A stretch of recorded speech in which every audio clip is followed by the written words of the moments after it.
and welcome back to Someone Can Be Podcast, the place where we talk about the music industry, but we said it as it is. Isn't it? It is indeed. And today we're going to be having a very kind of in-depth conversation regarding a very common commentary that you hear everywhere you go, especially if you don't go to many places. Okay, so this is actually well, you have heard that this before, right? Man, back in my day, music was better. And what is your usual response to that? Of course. Well, it is. It sucks. Yeah, today's music sucks. The thing is this. We are a few days or hours actually after the announcement of an expansion to the non-retired yet quasi-retired return to the stages tour by Rush. Because yesterday, if I recall correctly, they released a video, right? Because I saw the announcement on YouTube. Yeah. And they are expanding like 6 gorillion new dates to the tour. They are close to like 50 days now or something like that. And the thing is that having a conversation with one of you guys a few days ago, it came to my attention that the price for those tickets are as high as $700. That's a lot of nuts. That's a lot of nuts. Particularly when you're talking about a band that probably people have seen perform live like for the last 50 years? Yeah.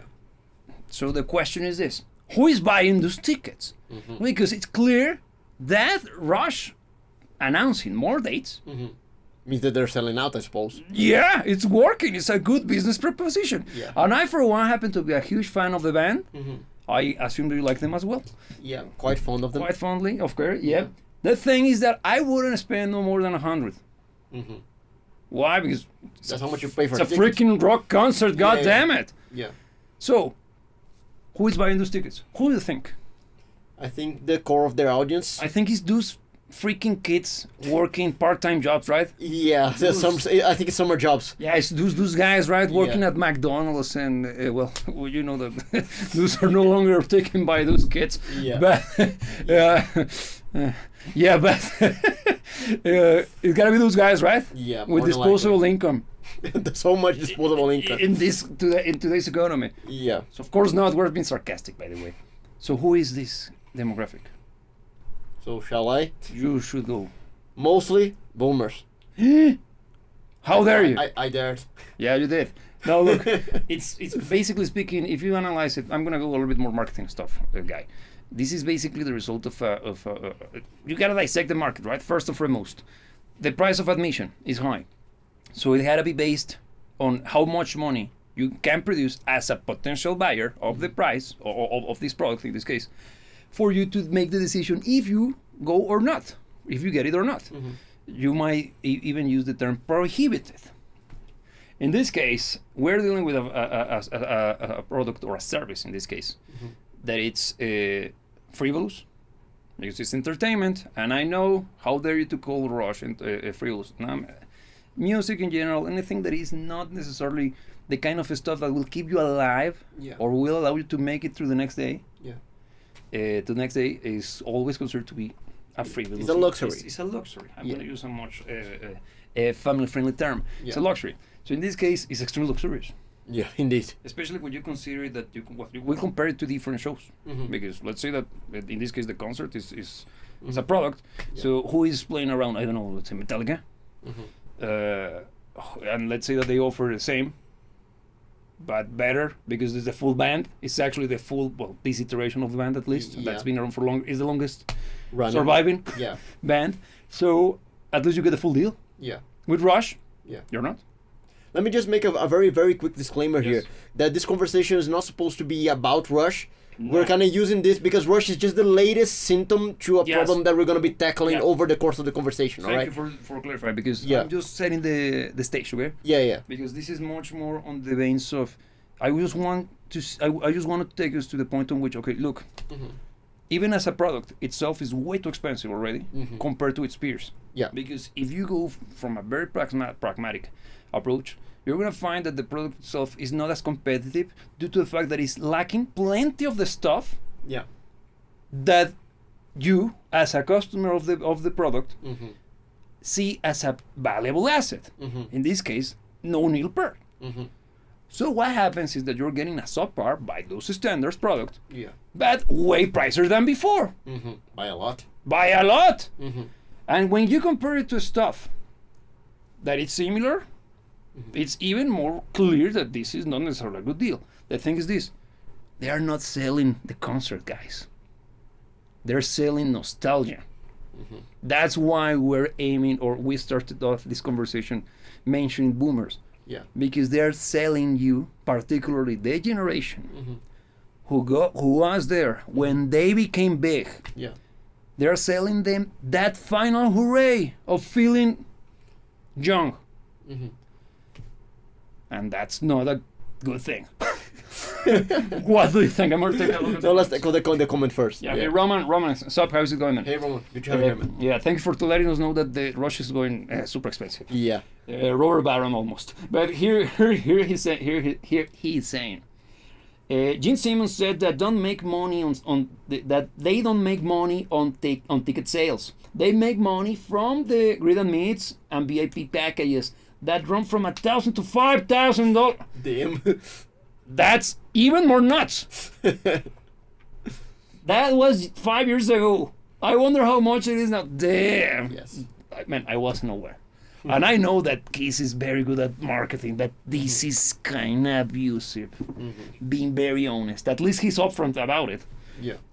But it's not necessarily good business practice. So, the point is this. Why is Keith? Don't you find some form of similarities? Do you remember when Kiss became big? I don't, because I wasn't even born. The same applies to you. I want to believe. 80s, I suppose. They got. And who has the disposable income to spend $1,000 just to say how to freaking Gene Simmons? Which you can insult directly on freaking Twitter for free. Just saying. So you get my point, right? It's the same. So they are once again not selling the experience of the concert. It's capitalizing on the huge impact that nostalgia has on us. Everybody's susceptible to it. This is just a symptom because you can feel this. You can be the same way if you're younger. Let's say you're a millennial. They are doing that to you right now, but with freaking video games. They're ripping you off through video games. Or if you're from a Gen Xer with freaking movies. And actually, this is an important point that you're raising, because when I mentioned, for instance, boomers at the beginning of the conversation, was pertaining the whole situation with Rush specifically. It wasn't because boomers are the problem with mankind. No, it's the globalist. Because every generation has been given a different kind of bait for a different kind of trap. But dude, here Roman is affirming what you're saying. The things that only boomers can afford that. That's the thing. And this is exactly, finally we established a good starting point for the conversation. This was just the opener. Because, damn it. Because now that we know that only boomers are the only demographic that has the same the amount of money required to keep these kind of moves happening, you wonder why there is no good music anymore. Because the great music produced by them is still the only music that is being supported today. Because look, there's something that's gotta be taken out of the way. Money moves everything. So the elephant in the room. Everything is about money. Music's not about art. Music's about money. No. The music industry is about money. But clarify. The thing is that this is the internet, you gotta be. I get you, and it's probably a good disclaimer to make. But don't burp. Anything that needs to survive in order to be everything needs to make some form of revenue. Because it needs something to go on. Now that we already established that the only people making money with music basically are the legacy acts, catering to the very same people as always. How is it possible? How would it be possible? A new act trying to cut through nowadays that has no funding going their way, because the people putting money in music are putting money in the same big names as for the last 40 years. How could you actually 50 in some cases? How could you even try to cut through? Well, a cynic individual will tell you, they're not sharing the same audience. How about if you start not playing at the same time as Rush? Yeah, but how about if you try? Let's take it easy. Yes, no. How about if you, as a band such as Rush, stop touring for good. And this is coming from someone who happens to love their music to the team. Yeah. Okay? I'm saying this because Rush, and ignore Rush, insert whatever genetic classic rock legacy act name you want in this one. Yeah. They are occupying every single one of the biggest main spots for every music festival, which are today's best shot for any upcoming musician to be seen by a big crowd, right? If they are always taking over those slots, stopping the acts that are in the 2 or 3 echelons underneath them, to reach that point when they're still young enough to actually pursue a career such as the ones that they developed 4 years ago or 30 years ago. It's impossible. Especially if you consider that today's music business is no longer the same as it was when these legacy acts became as huge as they are. Because nowadays, with ever since the 2000s, with the whole thing with Napster and the file sharing stuff that happens with the internet, the whole business model behind it was easy to understand. Even people who were not into the music industry kind of understood how it worked. You sign a deal. Every ounce of money coming out of the sale of the records goes to the label, of course, in a very simplified fashion, of course. Goes to the label because you got a loan from them, which you have to pay, which is backing you up, including the production, the recording, and also the promotional tour for the album. If you produce something good, and the audience actually reacts to it positively, you will make your money out of the sale of tickets on the live stages. So the more you worked, the better the outcome was, right? It was something that everybody understood. Even kids back then understood that was the way, in a very basic simplified version. How the business rolled. But what happens with Napster and the whole shebang with Lars Ulrich bitching about it? It was everywhere, man. What a debacle that was. Calling everybody thieves and stuff just because a kid shared to download one of their songs, man. Look, I don't condone any form of piracy, okay? But the arguments presented against the whole thing with file sharing were super weak and dumb. Because, let's say that you... what happens? Sorry, I diverted. The thing is this: when that happens, people stop buying CDs, crashing the business model, and you can even do your own research and see how much the people of the world stop buying CDs and instead went the downloading stuff route. It wasn't out of price, man. Conveniency, immediacy, and the fact that you can get, because at that period of time, if you analyze it, most records of the early 2000s were filtering with fillers, particularly the mainstream stuff, okay? Because it was usually the big hits and the rest, and nobody knows the rest. It's all about the hits. And people, of course, realized that and they started just to go straight to those. What happens next? iTunes appears. And what is iTunes? For those of you who weren't born in the yesterday, iTunes, basically speaking, allow you to download the freaking MP3 files, but for 90 cents. It was a fair price because that way you don't have to go through the depths of the internet trying to find something of a sketchy quality, or if you're lucky, find actually downloading the file you were looking for. Because I don't know how many of you who tried downloading stuff back in the day, This Is Nothing Else But Yes. And it was a freaking mariachi song.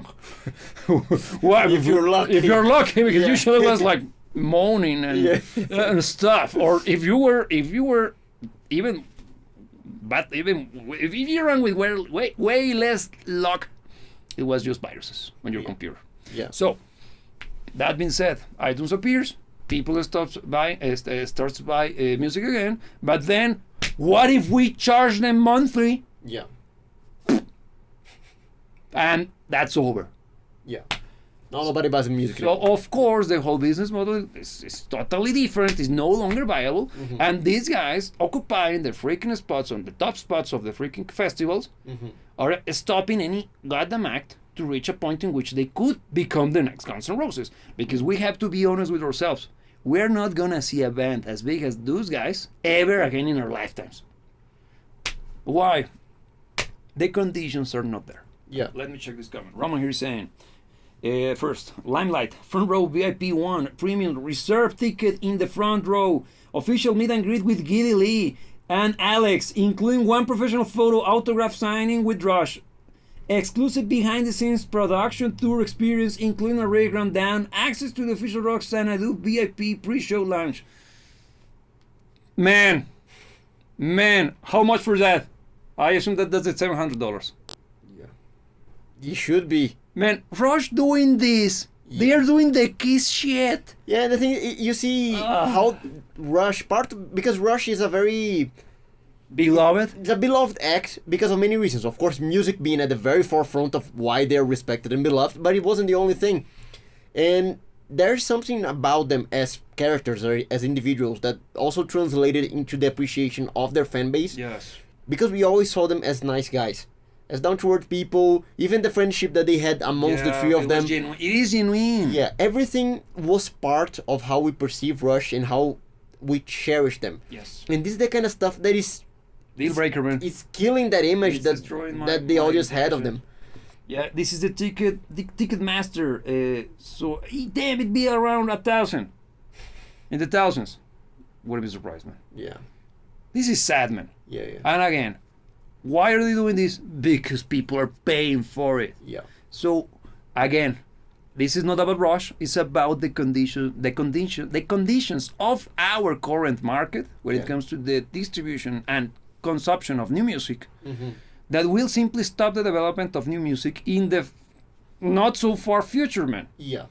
Because this is trying to survive as a musician has always been tough. I'm gonna tell you that it was better back in the day, because there was a comment in one of our shorts said, so you're claiming that it was better in the 80s? No, it's better today. No, it's better today in the sense of having a bigger reach, but it's far from better. Yeah. In any other sense of the word.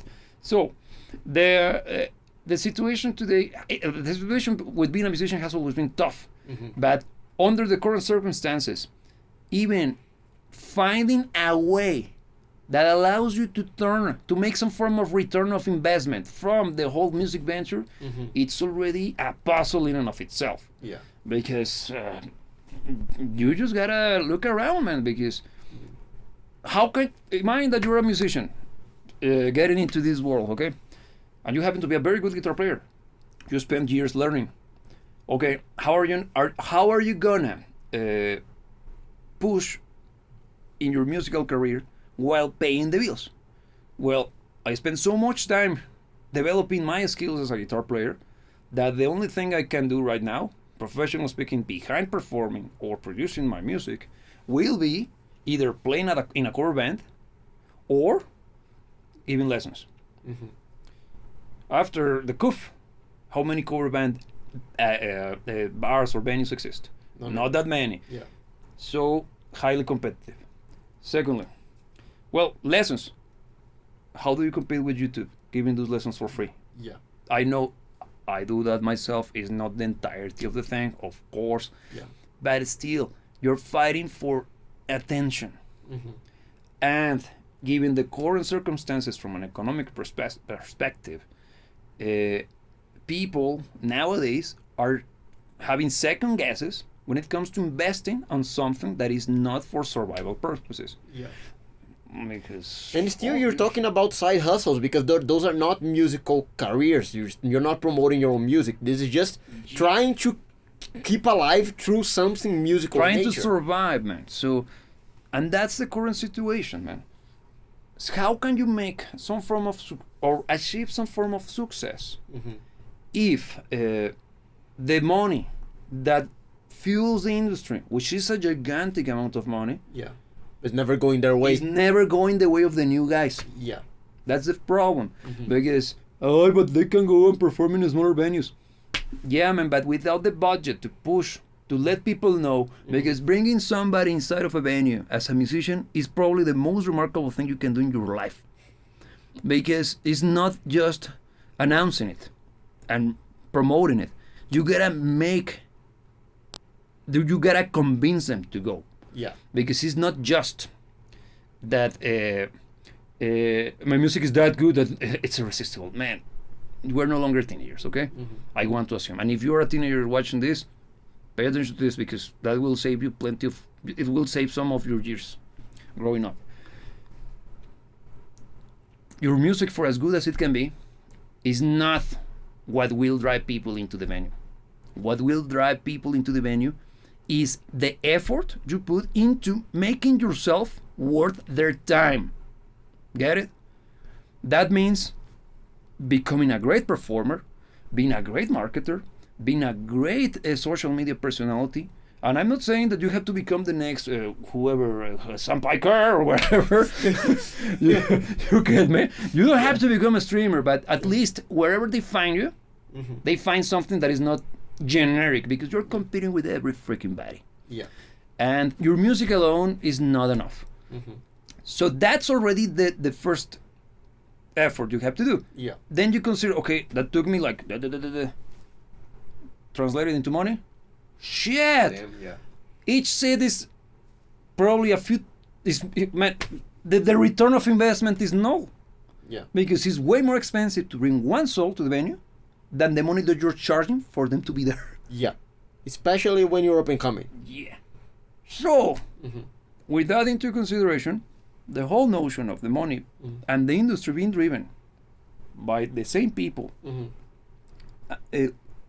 catering to the same audience, will never allow the development of new music based on these conditions. Let me check this comment. Here Roman is saying, I haven't heard their new album, so if it sucks, will they still pay for it? If you mean the latest one, which is Clockwork Angels, is the red one. But that's already from It's 2013, I think. 12 or 13, yeah. It's a good album, man. Yeah. I like it.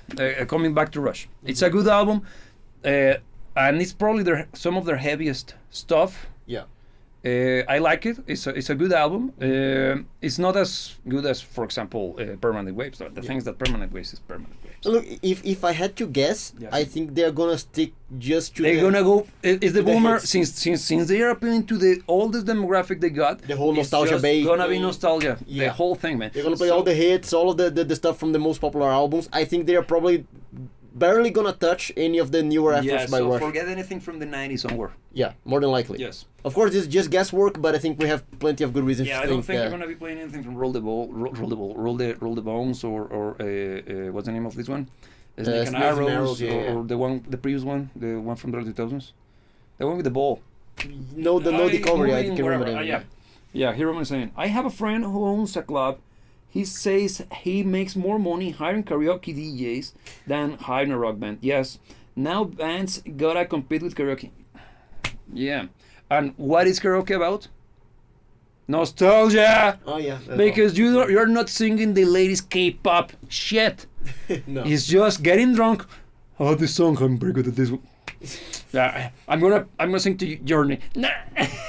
So, and everybody rejoiced. I'm forever yours.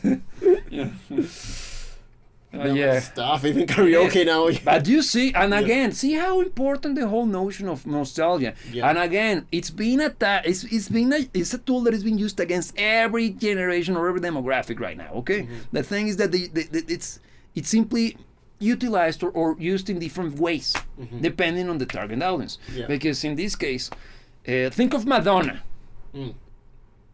She looks like a demon. Yes, dreadful. So I don't even know what she did to herself. Yeah. Well, she did many things. Yeah. Clearly. How is she still bringing the masses in? Brand recognition plus nostalgia, because the name Madonna is huge. You can tell the kind of people who goes to her stuff or to any concert, the demographics, just based on the price of the tickets. Because compare this with Sabrina Carpenter, our fan favorite. That chick, I think the most expensive ticket is $100. Even from what I recall, Taylor Swift, she was charging like $1,000, and it was outrageously expensive. Yeah. I agreed, bad. That was the top tier. You look at the stuff that is being sold by these guys. Yeah. Ridiculous. So that tells you that, okay, so how many of those super top mega blockbuster tickets are going to be sold? Like maybe 100, and that's on an arena, right? Yeah. So it's a tiny margin. It's a tiny amount of people getting into this. Yeah. Which tells you that the rest is actually the bulk. Those are the accidents. But in this case, if the price of admission is around $700 to $1,000, Yeah. nah, man. It's insanity. Yeah, so it tells you that it's only people with that amount of disposable income. So Yeah. that's the issue, and this is a good example. And Roman, this is not the first time I hear something similar to that, man. I also have friends who used to own bars and stuff, and some of them are still running in the business, and they have the same reaction. Yeah. Just luckily in this place, karaoke hasn't been weaponized against its population yet. Yeah. That much, but the difference is just DJs. Yeah. Which I have no issue with, but the thing is that a rock bar is a freaking rock bar. Yeah. And You should have a rock band a playing. good cover band. Mm-hmm. Because it's part of experience, man. The thing is that it's not demographic change. Since it's more expensive to hire a band, the bar itself has to pass those increments in prices to the customer. Yeah. The customer in today's economy will be extremely reluctant to pay extra for a better moment. Yeah. Although it's the right thing to do, they want not out of spite. It's because already the decision of going out is already a precarious one. Yeah, indeed. Yeah. So you see, because in here what is happening is they are installing pool tables and stuff like that, and games, because that's a way to keep them hooked to the bar. But it's no longer the music, because it's the cheapest way to do it, man. And now looking at money as a finite resource. Because it is. It is, of course. Wealth is. Money is infinite. Yes, but now thinking on the other part of the generational pool. At the same time that we have people with disposable income going to the same concerts as ever, we have the demographic that could be, theoretically speaking, supporting the new acts, being in a very tough point financially speaking, because nowadays not millennials but Gen Z more than likely is struggling for money.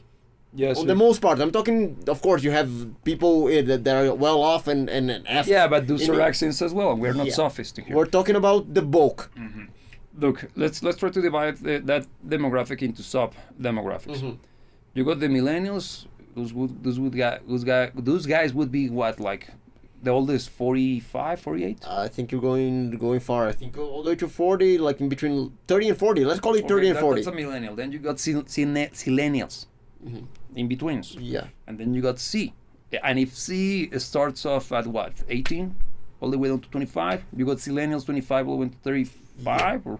And then the last segment being millennials. Yeah. What's the average income today? Damn. It's low. Yeah. It's low. I don't know. I don't have the numbers right now. But you empirically speaking, you just ask around. You'll ask around, and you'll see that nobody is it's excellent. Yeah. No. Especially if we're talking about the Gen Z more specifically, like in between 18 and 25, which is the demographic that made all of the bands that we care for great in their time. You know why?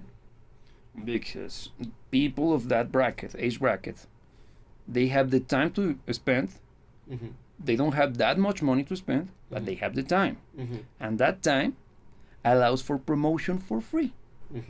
And if you make your entry fee affordable, as Kiss used to do back in the early days, when the whole thing with the Kiss Army got formed, because it was just a bunch of teenagers, man. Yeah, they priced themselves correctly, targeting the particular target demographic that was the loudest. And is the one that everybody has always targeted for. If you think about, have you ever seen the old footage of Pearl Jam and Alice in Chains performing and all those guys from the Seattle stuff? It was just guys, the audience was guys in their early 20s. Yeah, young adults, let's call Young it. adults. Yeah. Early 20s, the youngest was probably 17. And all the way down to not 30 guys.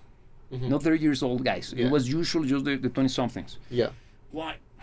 This particular demographic. And what happens next? They became already basically names to be reckoned with in the industry by the early 2000s.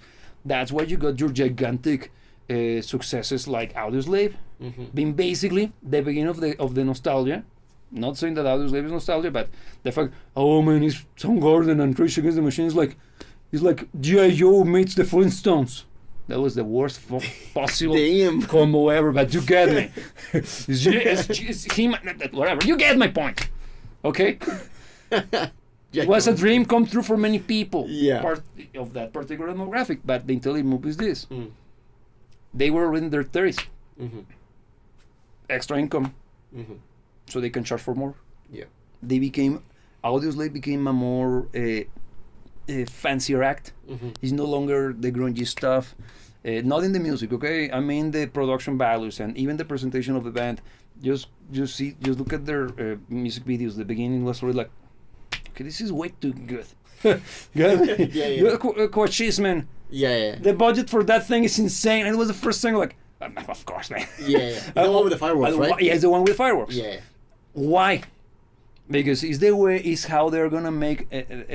They're showing the world who they are. Yeah. And in this case, since this partial member varies, because it wasn't that long ago since they retired, but they were far from being the monumentous bands that they or figures in music. Well, Rage Against the Machine still was kind of hot in the early 2000s. But Audioslave wasn't. And the thing is that you show them like it's a second coming, man, because it is. Yeah. It is, and it's success, huge success. Look, the whole narrative that has been promoted is shedding light on something interesting that I would like to try to examine a little bit more in depth, because we're seeing that there wasn't an aging process or a replacement process when it comes to the driving force behind the market decisions. What I mean by it is that basically we stopped at the 80s when it comes to which people were driving the market, because the same people from the 80s up until now, it's just that those people got older and the people that were meant to replace them never did. Don't know why. It's something that we can try to analyze, because the boomer generation, let's stick to the boomer generation, they were the ones that saw the 80s happening, and they were the ones that made the big acts of the 80s become big when they were at this prime time that we're talking about, the kind of a mid teenagers all the way to young adults. Yeah. Allegedly, people that were young adults, let's say 20 years later, would be the ones doing the same for their generation. But we didn't see that happening. No. What we saw happening was the same people, but now not that young anymore, being the ones directing the flow of things. I think it's a war, man. Think of this. These guys, the boomers, are the result of the sons of the guys who survived the war. Okay. Yeah.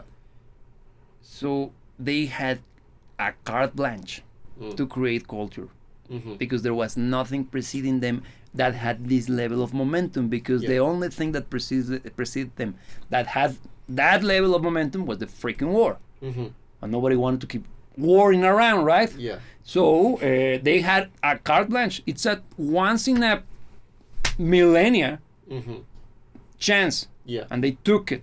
That's why we're still rocking the same freaking clothes that they were rocking, because back then it was innovative, man. It was new, and in reality it wasn't new. It was just a bastardization of the code of clothing, because this is basically underwear, if we truly analyze it from that perspective. Yeah. But behind me going all those damn boomers attitude, I think is that because they didn't have any form of opposition, any form of actual, because what was the counter to it? Rock and roll, which is 50s stuff. Yeah. It's already Elvis Presley, man.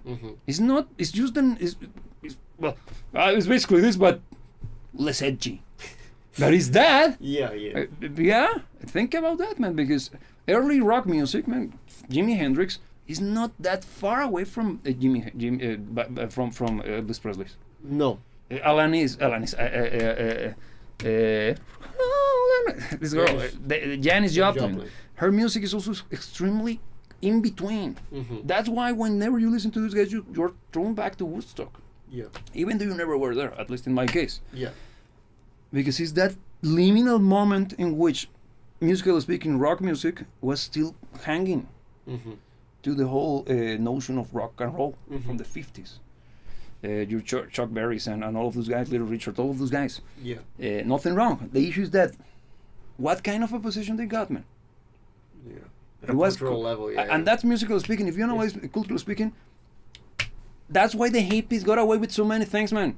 Because you were the ones who started the war, and now you come to me to tell me I'm wrong. They had the moral high ground. No, not even high ground. They had the moral economy. You know what I mean? They had the tokens. They were way more when it comes to morality. They had way more points on their side, because we're promoting. That's why peace and love was the whole thing, man. Yeah. Because it was the anti. That was coming from a time of war, then. Yeah, so we're gonna do everything opposite, because that's what, naturally speaking, everything here does, right? Yeah. That's why. The thing is this: who are the ones who we are aiming at right now? Those guys were hippies back then. Yeah. The guys were still paying for the same stuff to happen. Yeah. Because they consider themselves the ones who created culture. Yeah. That's a common argument that you see being Because thrown around. am I the one who came? No, I didn't come up with it. Yeah. I don't agree with it, necessarily speaking, as a fool. But I think it's not necessarily a weak argument. The thing is that culture has been created and is always going to be created on every generation. There's no. Roland here saying that in the club that his friend is running, he says that the karaoke happens from Wednesday to Friday, and rock band on Saturday. At least Saturdays is still safe. But the thing is that it's how much it is to. It's very expensive to run the rock band. Yeah. The thing is that I can assure you that the most modern stuff that the rock band might play, the System of a Down, and is chop suey. If you happen to be in there, Roman, let me know if I'm incorrect, because I think that's the newest they go, because it's already nostalgia. Yeah, It's nostalgia bait for millennials. Yeah, early 2000s and stuff. Yeah. And 10 years next, 10 years ahead, they're gonna add probably Muse, because it's already part of the repertoire Kings of Leon. Yeah, because that's targeting younger millennials and Zoomers. The nostalgia is there, man. Yeah, indeed. So yes, and again, cover bands are nostalgia based, okay? Because it's part of the fun. Yeah. Nothing wrong with that. I'm just pointing at how there are ways for you to do nostalgia correctly. Yeah. Right? Look, I think that the whole thing with nostalgia becoming the big products now, rather than quality, or rather than whatever is culturally relevant right now, is a big symptom of how the development. I'm right. Yeah, of course, yeah. Sure. Look at that. How things change when it comes to what point in your life you actually have disposable income. Because thinking on the 80s, once again, people on their young adult years, teens up until early 20s, they already had disposable income, because whatever they did as a job was already enough to cover their basics, since they weren't necessarily married yet, no kids at this point in time. Yeah. They did have that disposable income, because what you earned at that point in time was already enough for what you needed, plus. Yeah. And that plus is what you use for the luxuries of life, such as live music. Yeah. Nowadays, do you think that someone, your average young adult, actually has that plus to put on the luxuries such as live music? Look, I'm gonna put it this way. Just because I don't have the numbers super fresh in my head. But my answer to that would be, do some research regarding the average age of a new house owner in the UK, in America, and in Europe, continental Europe. And that will tell you exactly if you can afford going out in your 20s. But look, this sheds a very, very important light on why the market became nostalgia based. Yes. Because the people with young people money has no money, man. Exactly. There is no morning jazz. The same with young people. It's basically that. Yes. Yeah, because the people with the money to actually put on something like music are the ones that care about the acts from 30, 40, 50 years ago. Because your new shit is awful. It is indeed, man. No, but there is good shit popping up every so often. Yeah, but you're not putting money in them. No, and they last no more than an album. Yeah. Because how can they not? All of the money they ever saved. Yeah. Goes into producing their first album. That's it. And that's it. Yeah, maybe their first tour if you're lucky. Oh, but that's already big box, man. Yeah. That's a mega blockbuster production, man. Because again, being the studio guy, right? Mm-hmm. I saw it several times. Mm-hmm. Because it happens. Doesn't matter how good your music is. Mm-hmm. If you don't have the budget to promote it after and survive for long enough for a career to start to show some form of legs, you won't do it, man. Yeah. And I can tell you because the own efforts of this dubious organization had been halted by many things. Yeah. And financially speaking, has been the problem. Has been logistics in some sense, and complicated. Well, it's a complex issue. It's complicated. That eventually you're gonna... Once we release the documentary behind it, because it's hilariously complex for real. It's like, damn.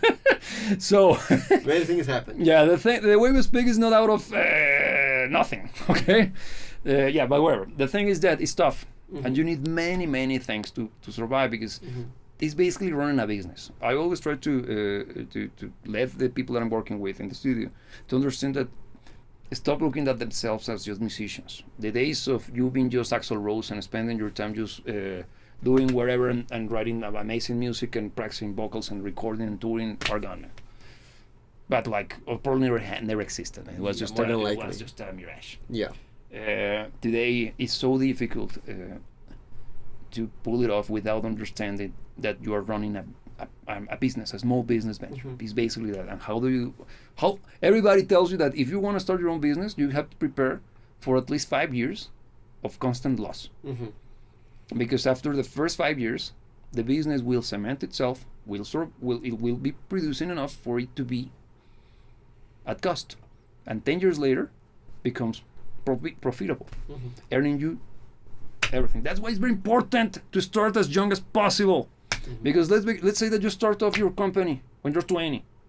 By the time you're 30, you're already a self-made man, owning your own time, controlling the flux of your life, and deciding how much to earn based on how much you want to work. But no, go to college. Graduate at 24 and become have a huge debt that is going to take you 10 years to fulfill. Get a job as an intern. And then every penny you make is going to go straight to your loan rather than building. That's why they can't afford houses, man. It's a scam. Don't do it, pal. Okay, here Roman here saying the cost of rent and utility bills makes me first research the band. I will see when I go. Because I can't afford to waste my weekend to seeing a soccer band.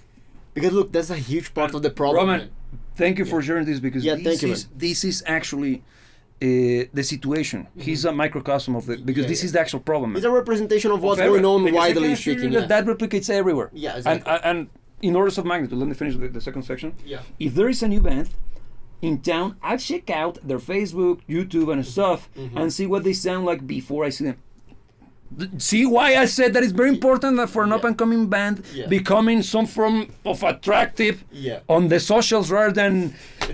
Man, it's almost like I'm crazy. Oh, damn. No, you're actually going... I'm not a genius. I just went through it already. Dude. Look, and Roman is already above average in the efforts that he's doing into supporting local acts. Yeah, because he's actually looking for them. Yeah, because on the most part, people simply don't give a damn, and that's it. Yeah, and the thing is this: in my being a kid, the son of one of those guys who were spending $5,000 on letting Gene Simmons laugh at you in your face. Yeah. The chances are they're gonna grow up in an environment in which they're also gonna be that level of a fan. Do you think they're gonna stop? No, of course not, man. And the thing is that those new blood, instead of doing what Roman is doing, let's go see Kiss with my dad. How can I stop him? Because he's gonna have a good moment with his dad. Yeah. Memories, nostalgia. It's the same thing, and that's the problem. Because morally speaking, you have no saying, and we have no saying in this case, to tell them not to do it. Yeah. Because they are doing something that is inoffensive. It has no bad repercussions other than their wallets, and morally speaking, maybe them not having that much of a level of self-respect. But let alone, it's actually not bad. Yeah. But you know that it's not correct. But that's why the whole thing with the economic situation is at the core of the issue here. Because at times where money was not necessarily flowing abundantly, but it was more available, you didn't need to concern yourself that much. Because a lot of the bands that we love came from people in dingy holes discovering them and then escalating little by little. Because even, let's say, Metallica, which is one of the biggest names ever in the history of ever, them playing that kind of music in the early 80s, I can assure you they played in the dingiest of holes. 100% dingiest of holes that people with close to no money still had money enough to go and support bands such as Metallica, who started to create their fan base through that very tiny visceral connection that escalated into what we know today as Metallica. Good point. The thing is, this doesn't have any space to happen anymore under current economical climate. Cultural as well, but let's focus on the economical for the time being. Money is the biggest issue right now. Culture as well, but culture fluctuates in a much more faster ratio than money. Because wealth. Because let's say that your whole budget for luxuries, for going out, having fun is, just to put a number to it, $50 per month, $100 per month, and you have to decide, okay, I can save for 7 months to go to a Rush concert. Or I can go to the movies every weekend. Or depending where you are in the world. Or I can go see a nameless band that's popping up around the corner. They seem to be good. They seem to be doing something nice, but I don't know them. I better save for Rush. Yes, that's the issue. That's the issue. Because at least with Rush, and again, we're not picking on Rush because we gotta clarify everything we're saying here. The thing is that legacy acts have not only the nostalgia factor, but also the tried and true factor. You know you're getting something. It's not a risky move. It's not a risky move. And I'm gonna use the movies as an example. Why do you think we're basically we have relived the 80s, the 90s like 5 times in the last 2 years, with the remake after remake or sequel or spiritual sequel or trequel or wherever, quintuple, wherever they're even coming up with new names for that bullshit. Successors and shit, because they understand that the audience is extremely skeptical when it comes to investing their money on something that they don't know.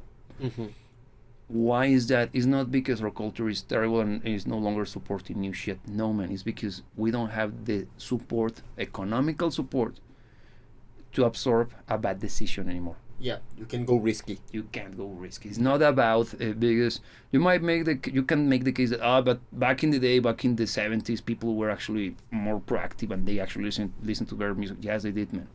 And the 70s is a good simile because the 70s, economically speaking, sucked as well.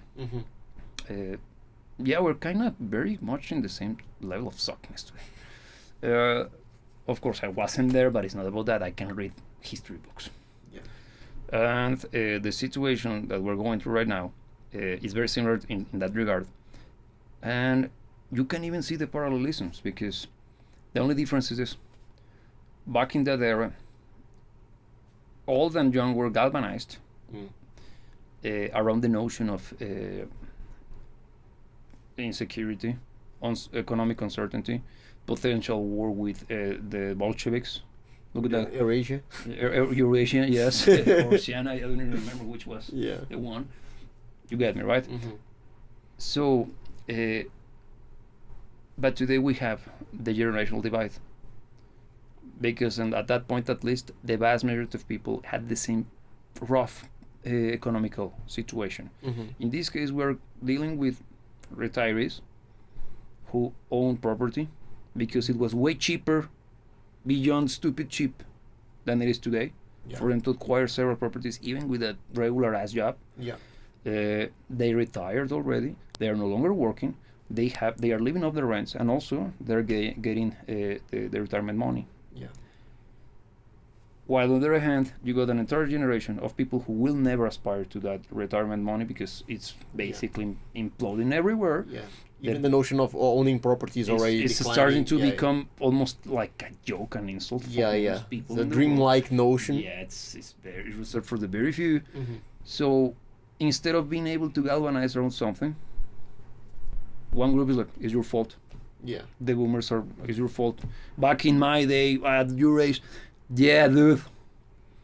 Did you know that all of the fucking problems that we're dealing with, politically speaking, were based on your decisions when you voted before I was even born, and now I am the one who's responsible for this shit. Yeah. Okay, boomer. Here, Roman is coming back. He's saying, I went to see a friend play. I paid $15 for the entrance fee, $5 for parking, and a beer cost me $5. My friend said that that each band member made $100 playing 10 p.m. all the way to 1 a.m. So let's dissect this. Yeah. This is basically speaking almost a 4-hour set, including the assembly and disassembly and everything, right? Sound checking and stuff, right? Let's say that continuously speaking, they played what? 2 hours and a half? 2 hours and a half, of continuous music. Yeah. How much hours per week to get sharp? Yeah. At 2 to hours. Actually, to have something presentable to an audience. Yes. A 2 hours long set plus. Man. Several, countless hours. Let's say that they spend like 3 hours daily. If they are dedicated. Yeah. How can you make a return of investment? $100. If you do some research around, you'll see that how is the, for example, in Ireland, how much is the hour, the minimum? Let's say $11. Okay. 11 euros.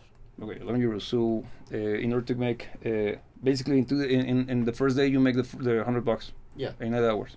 So Give or take. Working at a cafe or whatever, you're actually making more money than actually. Per day. Yeah. How can you keep up with this as a business? No, it's not sustainable as a business model. He continues. Yeah. He says the bar won't hire you unless you can bring the big crowds. So when he plays, he lets everyone know about it on his socials. And you see why they do that? Because they're using the bands as a cheap, basically virtually free ways for advertisement. Yeah. And tell me if that's ethical. When they're giving them $100 each back. And if Roman spent $15 just to make it happen from the audience perspective, and I assume that they're not getting any form of a share out of the sales of more than likely from not. the bar. I don't think so, man, because or probably they are, but because if they're still doing it, they have to have some form of agreement, man, because outside of that it sounds bad, man. Yeah. It's not a viable business decision. Roman continues. He says that he don't care about the money. He cares, look, because he has fun. That's respectable. Okay. But they are preying on that. Yeah. It's not his fault. And that's what pisses me off, because people, and this is the cultural aspect now, that shows you how little respect or how little true appreciation. True appreciation. No, not even that, man. Because I'm gonna go a little bit more stupid with you. The Roman Empire. Damn. Boy, that escalated quickly. Yes. Well, did you know that actors and prostitutes were seen under the same appreciation, socially speaking? Yeah. Yes. They were, if I recall correctly, the term used is infamous. And why? Because an actor was seen as somebody who is not trustworthy. Okay, because it was the lower level of entertainment possible. Theater musicians weren't part of the same ilk. That's why they conquered the freaking world. Today, who is the biggest cultural reference we got besides YouTubers? Yeah. It's actors. Yeah. Parallelisms, you saying? Yeah. So the point is this: we have turned the tides, culturally speaking, we have so little respect for the craft of music that we consider something that is, and I'm gonna say that it is. And I have met people in my life who happen to be actors, and they kept told me the same, because after they realize how easy it is to do it, and it's ridiculous because everybody can lie, and they always come down to the same discussion, the same response. Man, have you lied in your life? Yes, you're already acting. The only difference is that when I do it, they pay, and I have to do it for longer. You're right. And I have plenty of respect for the craft, because I consider the whole notion of theater as an artistic expression, but not the whole. The actor is the least important member of the whole production, and the problem is that. Have you ever cared for the name of the musicians performing the orchestral soundtracks for the movies you watch? No, nobody cares. But everybody freaking knows the name of freaking Orlando Bloom, who is the worst in the movies, by the way. He is, man. He's not a good actor, but he's freaking Legolas. Yeah. But he's super carded without Gimli. Yeah. Because Gimli saves his ass, man. Yeah. Acting wise. So the thing is that our society is no longer. Priorities have changed, and in that regard, I will not defend our culture nowadays. Yeah, because that's a freaking problem. Because if people truly cared, if people truly appreciated the insane amount of hours required to play a song at a mediocre level in front of an audience, they will realize how little it's or how tiny the acting gig is compared to the incredible labor that is being able to play freaking Smoke in the Water and not sucking that much, let alone doing it correctly, and let alone writing it, man. Yeah, which is the real thing. The real thing. Yeah. But open the window, tell me if everything's all right. Yeah. That's the problem, man. So you see that it's a plethora of things. Yeah, because look, I think that we got to a point that is way beyond, let's say, boomer music versus millennial music. No, it's actually music as a whole, the whole concept of music as something to be cherished and valued in a way that is worth your money, coming back to money, it's something that has gone out of fashion, being very honest.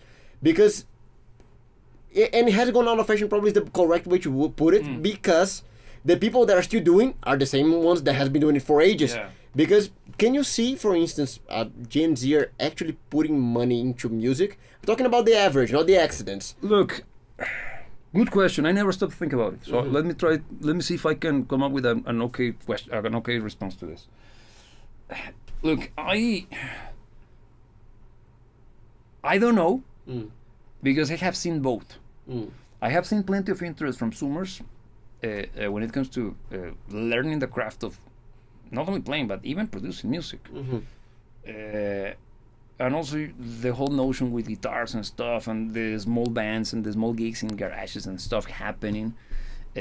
Still local level, still amateur, nothing pro, nothing like the next Metallica, okay?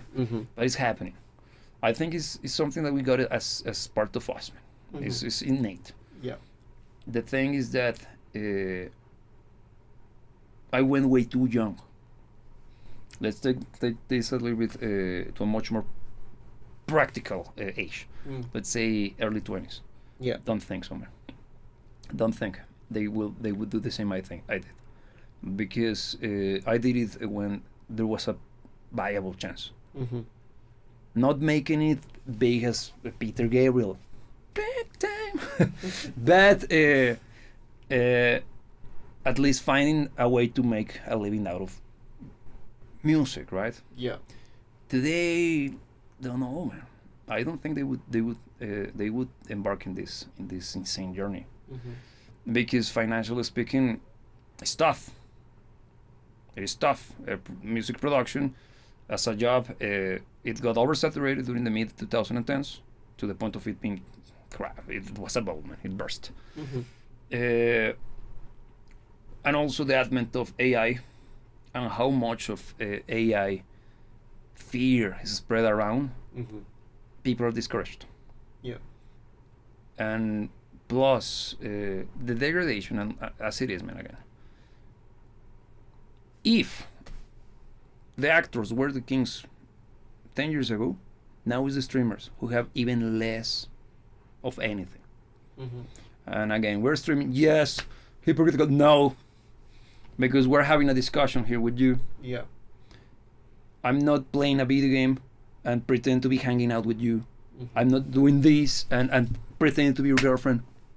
I'm trying to provide some form of discussion and giving you some stuff to think about and expecting some return, as Roman here is doing. Yeah. Because this is about finding a solution. Yeah. It's not, oh, but you're doing it out of the proof. Of course, man, because this is we're doing what we're preaching. We're doing what we're preaching. Yeah. Practice what you preach. Yeah, practice. Thank you. God's words are hard. Good song. Yeah, it is. Yeah, it is. Yeah.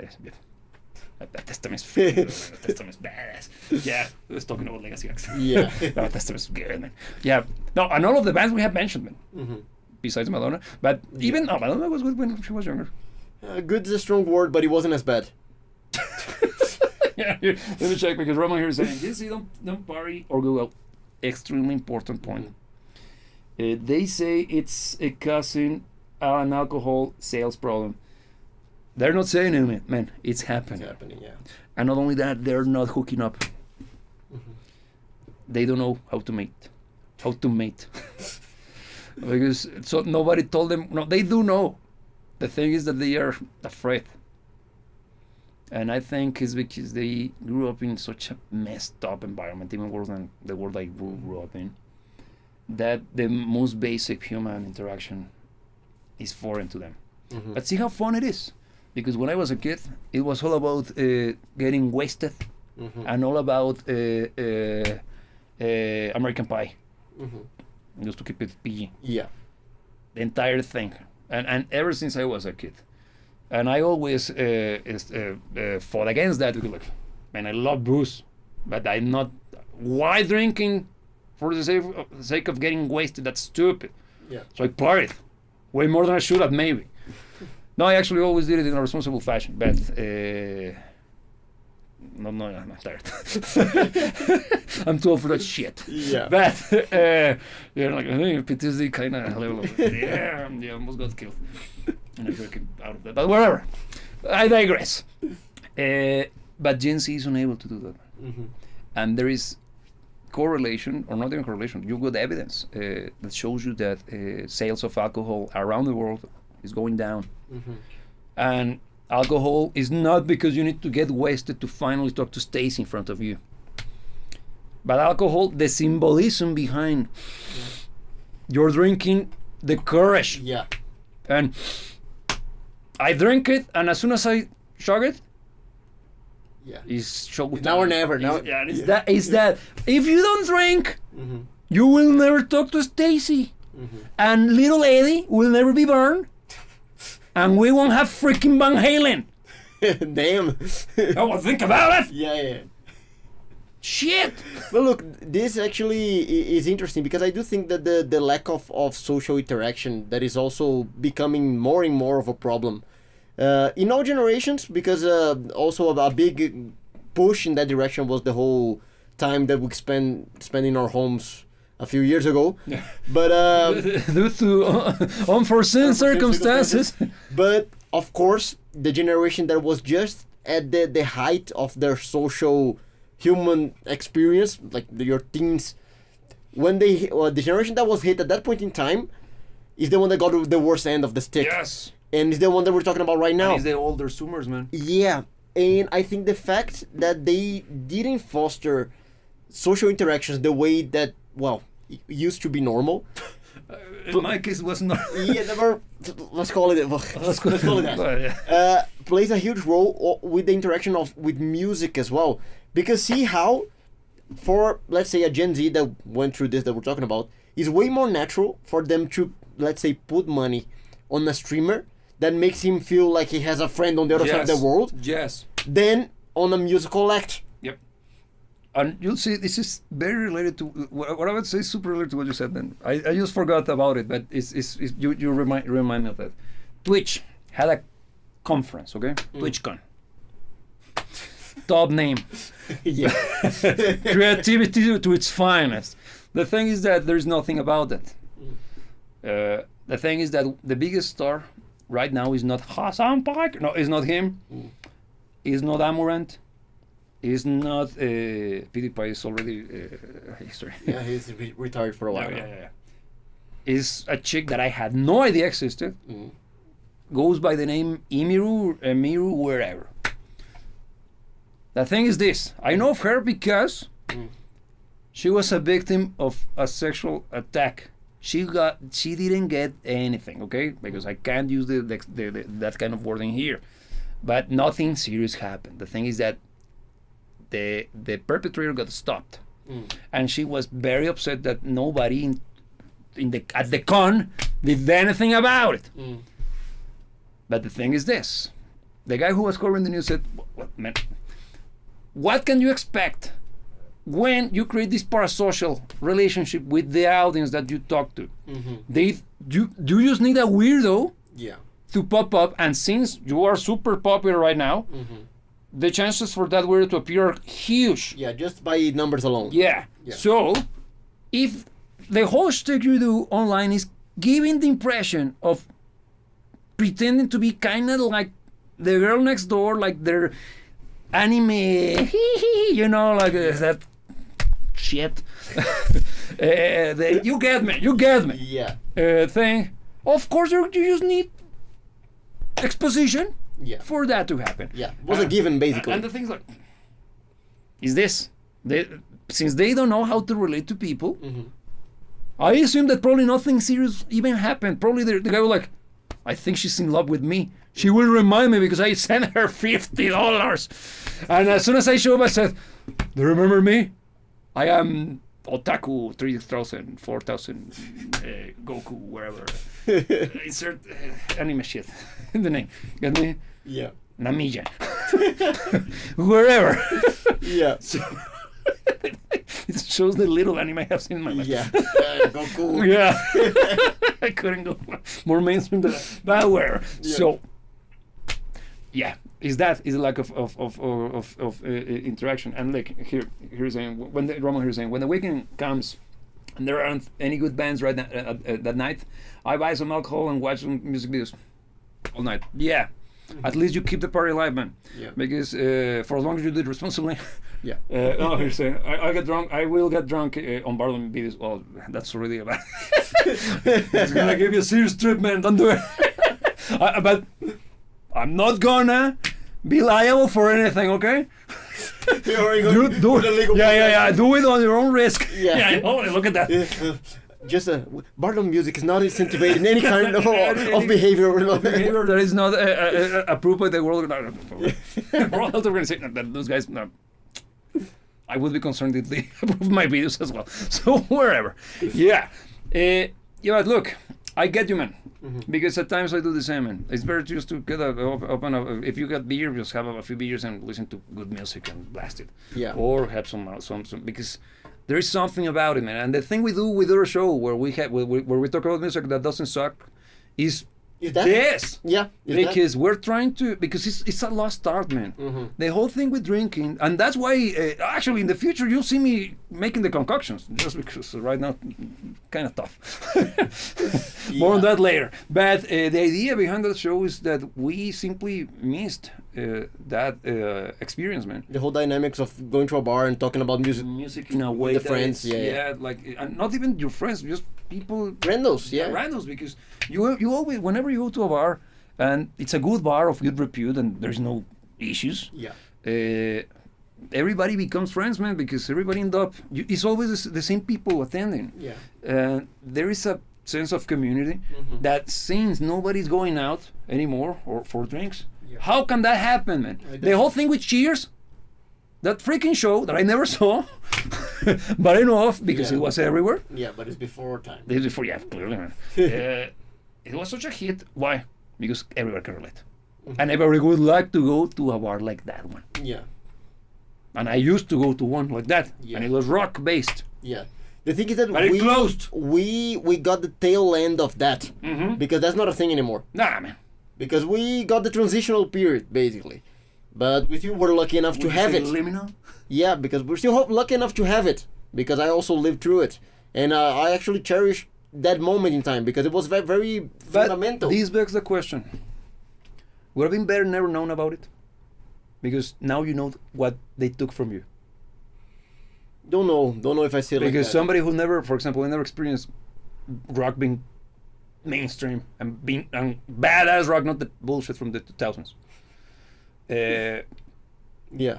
So for me, it's like, wow, it's mythological level. Yeah, it's mythological to me. Yeah. It's It like, has an aura. yeah, because the whole thing with Rush, yeah, I would have loved been there, man. Mm-hmm. Because it wasn't Rush, Iron Maiden, Metallica, Pink Floyd, not non-geriatric version. Can you imagine that? Kind of hard to imagine that, Those actually. things that happened because Yeah. it was during the wall, man. 79. Yeah. That was badass. Mm-hmm. And what I see is that's what I want to think that they took from me. But it's so far, it's Yeah. so detached from me because we could have a conversation about that next week, man. Mm-hmm. How this divide is seen from this side of the spectrum, Mm-hmm. because the other side has all of the eggs in their basket, man. Yeah. Because they have the moral high ground. We created this shit. Yes, you did. Mm-hmm. All the good shit is our people. Yes, it is. And we got to. What do we have? No, Damn. But yeah. look, I'll even probably offer this as not necessarily a closing statement, but a closing insight or analysis. I think this is also part of the problem. The whole notion that drives nostalgia, but nostalgia is a symptom of this, which is thinking that the best of times, everything best, is behind us. Because that also pushes you to gravitate towards the old rather than the new. Got you. Because that's why nostalgia bait works. But it's due to the fact that you like the familiar. You are afraid of the alien, the Sino. The thing is, heretic. at a given point in time, we were open. That's what Yes. allowed Yes. new to become legacy. Yeah. Nowadays, we don't give space for the new because we think that nothing new could ever surpass the old. Mm-hmm. And even though I can see the reasoning that leads to this conclusion, but I think it's a bad conclusion because it's something that puts a blindfold to anything that can pop up and always makes you gravitate towards the same old reliable. I get you. No, I agree with you. The only thing is that I'm trying to rationalize the why. Mm-hmm. Because it's not necessarily incorrect. The thing is that the measurement is the proportionality is what is incorrect. Is the problem. Because legacy is there for a reason, tradition is there for a reason, and it's the stuff that never dies because it's the good shit. Yeah, it shouldn't die. It never dies, man, because we're still using Latin languages. Just think about that. Yeah. It never dies. The good shit never dies. The thing is that our problem in our current state of shitty affairs is that the balance between the appreciation for the old and the new is way too off. Yeah. The thing is that the new hasn't done anything to provide any form of argument to change the balance a little bit to its side. But at the same time, the good side, the old side, is not putting any form of substance to their side to allow for the good shit to make its argument for its own. Yeah, it's not allowing the wheel to turn. It's a very much a cycle, man. It's a very vicious cycle that sees no end. Yeah. And I don't want to go to my usual resolution for a problem like this because I don't. This is something that doesn't need to go through super upheavals for this to change. The thing is that we gotta. I think this is gonna be based on technology and the way that technology is being distributed now, or the way that technology allows for the music to be distributed. Because I'm gonna take on what Roman here is saying. I use media for music in my way. Sometimes on a Friday night, I get with my friends online and we share rock videos and have fun, have some drinks, chatting away. That's great. That's great. That's great. Because I assume that it's people that you don't necessarily have the chance to meet. And again, man, life, as it always finds a way, but also as it would. But also, the more time passes, the more difficult it is, socially speaking, Yeah. responsibility speaking, to simply hang out with your friends in person, right? Yeah. This is the right thing to do, man, because you are not letting that spirit die. And this is, you see why. And what he does, he continues. They play me songs they like, and I play the. Look, that's fantastic, man, because they share music. Everybody takes their turn, and they. What a good thing to do, man. Yeah. It's a very good thing to do.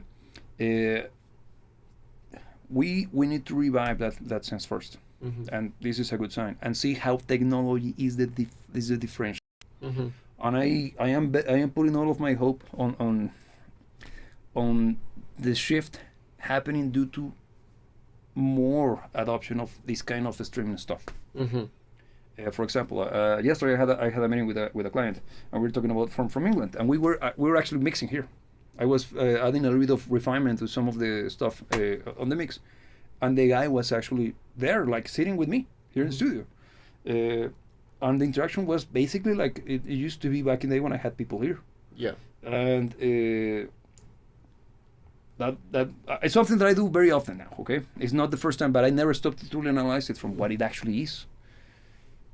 It's opening the world for it's opening this venture to the entire world.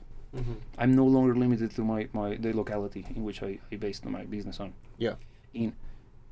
And that plus this is the way of the future. Yeah. And that's where I think the cultural change is gonna take place. If I may make a comment on this, I don't know if I think that technology is the differential. I think it's the people, it's the willingness of the people to be active in this, in using the technology correctly. Yes. Because this the Roman is mentioned is fantastic, but it does require an active effort of them pursuing those moments to happen. Look, is the same what happened with the piracy. Piracy is becoming once again a threat to not only music, man, streaming services. Why? Because streaming stuff online, first and foremost, sucks. Yeah, it's awful. Secondly, if you want to watch 3 shows, you gotta subscribe to 3 different freaking services. Yeah, and they're awful in their own right. They're awful in their own right. Yeah. And you end up paying more than you used to back in the cable days. Yeah. Fuck off. Why? It's convenience, man. Because the reason why people stopped pirating that much back in the iTunes era is because with iTunes, that's why I put so much emphasis. You didn't have to go to the dingy holes on the internet. Yeah.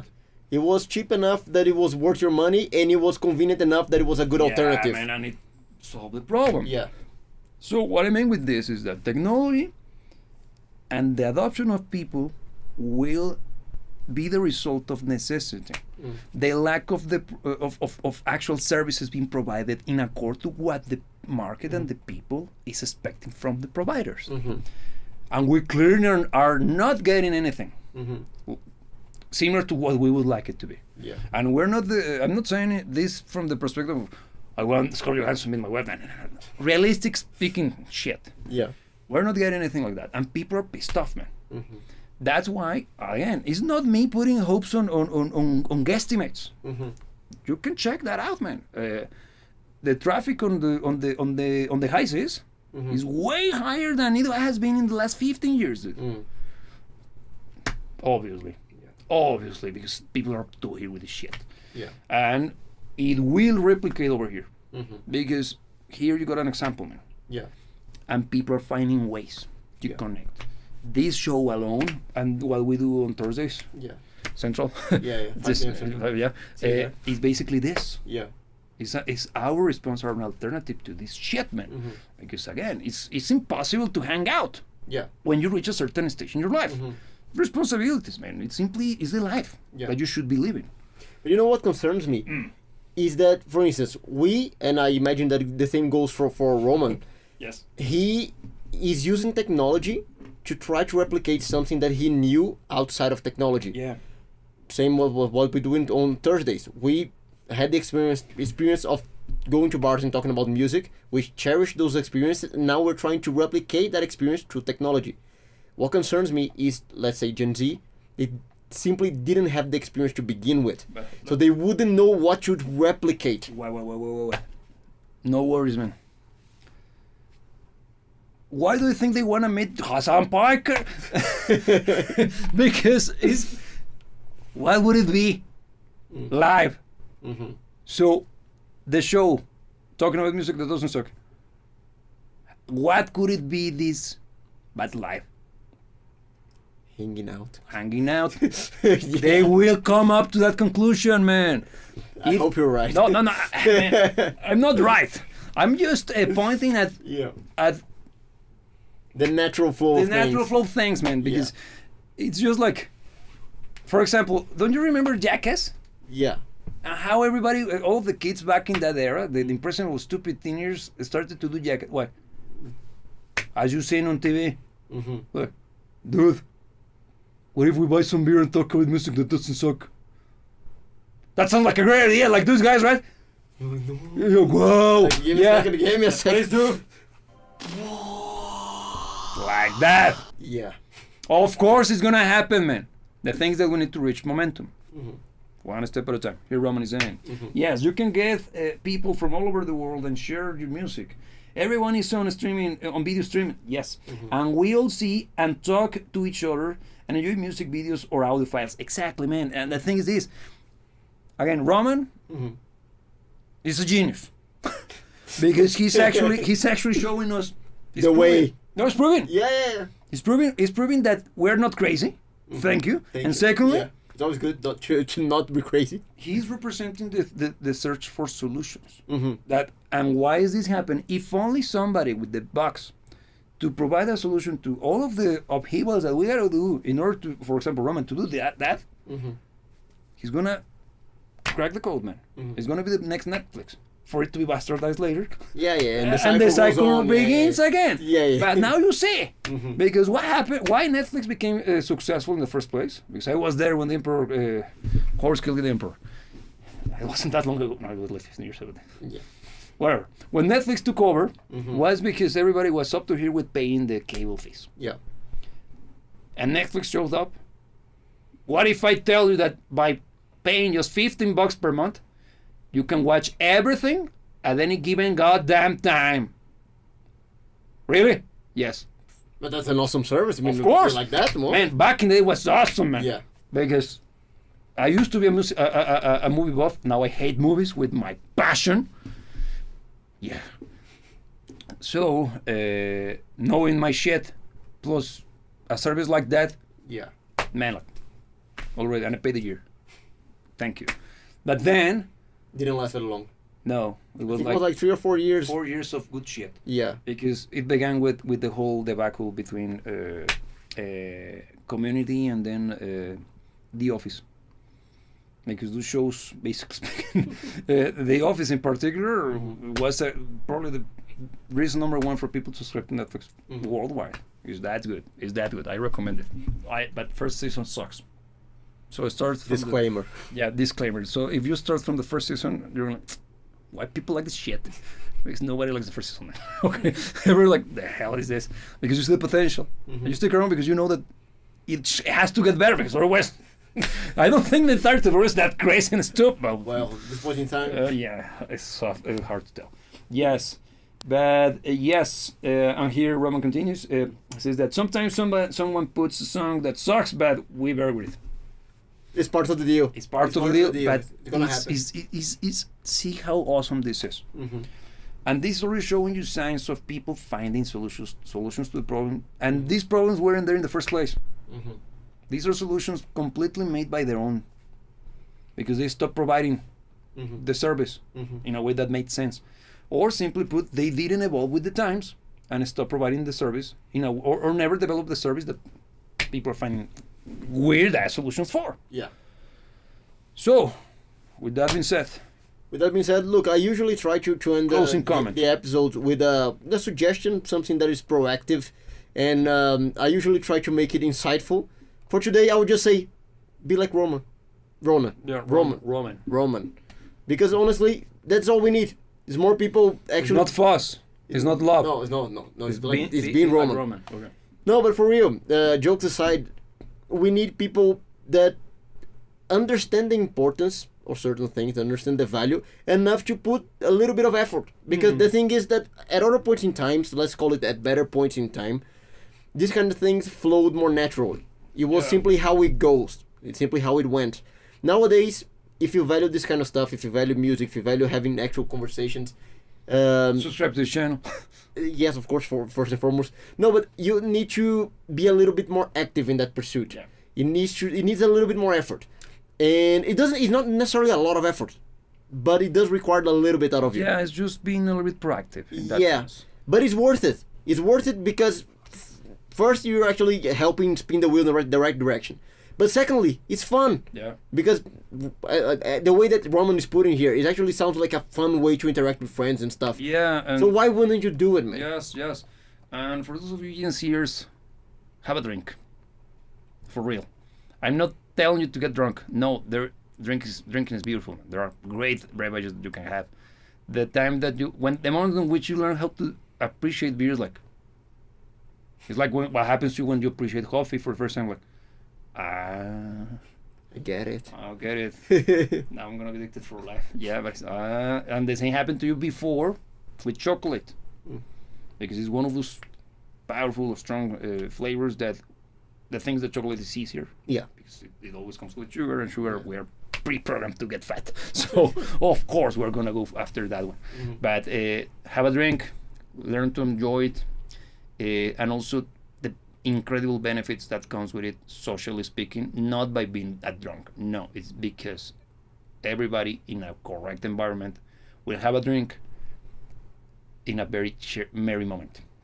It's gonna be a good time, and it's usually like that when you hang around with the right people, because it also helps you to develop a good sense of that guy's not good, that chick's trouble, not with them anymore. Yeah. And since you never do that, that's why you get either your heart broken or the son of a whore steals your chick. Which in a way it was a good thing for him to do. Probably is your best bro, because The chick wasn't right to begin yeah, with. no, yeah. If she was that easy to convince, probably you were already with the wrong Yeah, gal. the guy did you a favor. Yeah, so that guy's your best pal if you think about it from their perspective. But also, how weak you have to be for that guy to steal your girl? Hit the gym, drink, don't smoke. Yeah, for God's sake, don't smoke. That doesn't help. What else do you have to do? Get some pew-pews, learn how to use them. buy knives. Learn to play a freaking instrument. Don't do your homework, because you shouldn't be going to school for start a business. And don't you need the yellow snow? Yes, and also get married and have kids, because we need kids. This world's kind of concerned. Like he's going down as well. Well, he has to do with my rants, but that's one thing that is not. I'm truly concerned. So the solution for rock music through the ages is We need more Eddies. We need young blood, not that guy. We need actual young blood. Yeah. We need actual the old guard, please. And you know, every single time that I mention them, I do it with all the respect, because you were the ones that created everything I love. Support the new shit, because it's all, you are the ones who have the power. I happen to be in a position which I'm not, economically speaking, in a terrible spot, but I'm far from good. And it's up to them. It's up to you, boomers and Xers, to put your to your wallet while your mouth is. Yeah. And see, Gen Z, get a job, go to gym, learn how to drink. Well, I already said that. Okay, already went through it. Yes, and here Roman is saying needs that advice. Thank you. They do. So if you happen to know some Gen Z, let them know that, because it's very important, for real. I was partially joking, but it's needed, man, because it's basically speaking, what I'm trying to tell them is, grow up, go a pair, and both of you, even girls, have to grow a pair. An hypothetical pair in that case. No, because if they eat correctly during their childhood, There will be a pair. There will be a so pair. to speak. Yeah. There has to be a pair. Of something. Which also grows. I think we're derailing. No. I was trying to make a joke that didn't land correctly, man. So wherever. That was a lame attempt at comedy, as usual. So, with that being said, thanks for joining, thanks for watching. And if you like this kind of stuff, the best way to do it is by liking this video. Don't be that cheap, because okay, man, you already watched. If you're watching this very point, you consumed everything for free, basically speaking. So please leave a freaking like. Yeah. And if you want to be fair, subscribe to this channel. Yeah. With that being said, thank you for joining. And as every single time we meet you, don't let anybody tell you what to dream about. And remember, we will see you when we see you.